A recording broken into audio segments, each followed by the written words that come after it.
अशी दोडक्याची भाजी तुम्ही कधी खाल्ली आहे का? आज आपण कोकणातल्या पारंपरिक पद्धतीने दोडक्याची भाजी करणार आहोत. खायला खूपच चविष्ट लागते आणि बनवायला एकदम सोपी आहे. त्याच्यासाठी मी इथे अर्धा किलो दोडकी घेतलेली आहेत.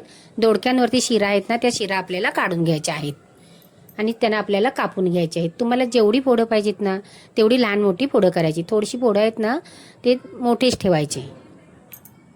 दोडकी कापताना ना थोडं दोडकं खाऊन बघायचं. कधी कधी दोडकी कडू पण असतात. यांना स्वच्छ धुवून घ्यायचे आहेत. अर्धी वाटी चणा डाळ 1 तास पहिली भिजवून घेतलेली आहे. चणा डाळ चांगली भिजवून घ्यायची, म्हणजे पटकन शिजते. तिला पण स्वच्छ धुवून घ्यायची.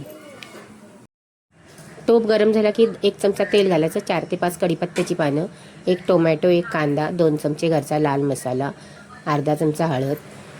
कांदा खोबरं भाजून वाटण केलेलं हे वाटण आहे. 1 अर्धी वाटी वाटण घालायचं. कोकणामध्ये ना असं हा वाटलेलं वाटण लावून दोडक्याची भाजी करतात. खूप छान लागते चवीला. नक्की एकदा तुम्ही करून बघा. आणि याला सर्व आपल्याला परतून घ्यायचं आहे. चांगलं मिक्स करून झाल्याच्यानंतर चणा डाळ आहे ती स्वच्छ धुवून घालायची, मिक्स करायची. तुम्ही पाहिजे तर ही वाफेवर पण शिजू शकता किंवा थोडंसं पाणी घालायचं आणि डाळ आहे ना ती अर्ध कच्ची शिजून घ्यायची. डाळ अर्धी शिजल्याच्यानंतर त्याच्यामध्ये आपल्याला दोडकी घालायची आहेत. डाळ थोडीशी रापून बघायची शिजली काय म्हणून, आणि त्याच्यामध्ये दोडकी घालायची. दोडक्याला पण पाणी सुटतं, म्हणून पाणी ना थोडं कमीच घालायचं. आपल्या डाळीत जेवढं पाणी असेल ना तेवढ्यातच ही दोडकी आपल्याला शिजवून घ्यायची आहेत. मिक्स करून घ्यायचं. चवीप्रमाणे त्याच्यामध्ये आपल्याला मीठ घालायचं आहे.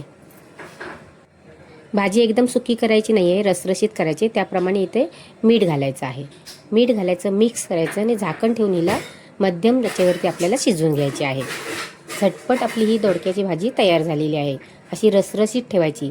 या दोडक्यामध्ये ना थोडीशी चणा डाळ जरा जास्त घालायची, म्हणजे मुलं जर दोडका नाही खात असतील ना तर त्यांना चणा डाळ काढून द्यायची. अशी झटपट आपली ही दोडक्याची भाजी तयार झालेली आहे. चपाती, भाकरी, भात कशाबरोबर पण खाऊ शकता.